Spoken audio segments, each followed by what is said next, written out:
Ako po si Police Lieutenant Gilbert S. De Leon.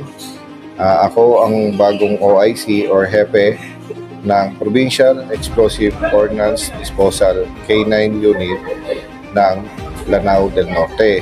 So as of now, dito kami naka-station sa Tubod, pero hawak namin yung buong Lanao del Norte.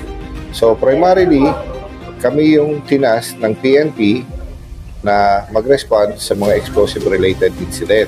So, lahat ng incident involving explosive, like granada na hindi sumabog or kung may bombing, kami ang magpapunction dyan.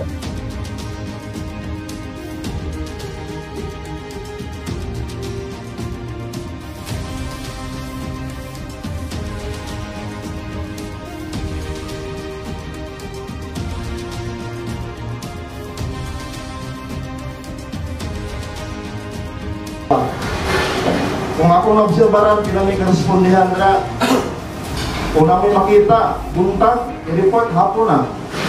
Diba?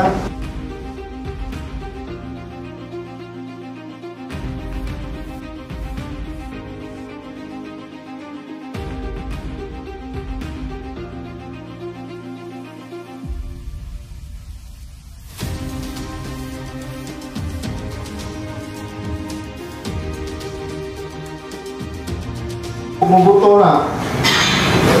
Oras mo pagtrabaho, at least kumabutan kami ra. Kamu, layo na mo. Kaya kamalo biya ka mga marites, kaasa ang kuwan, handos tinungod. Kaya kung narabay ay IED, kung posible na i-primary,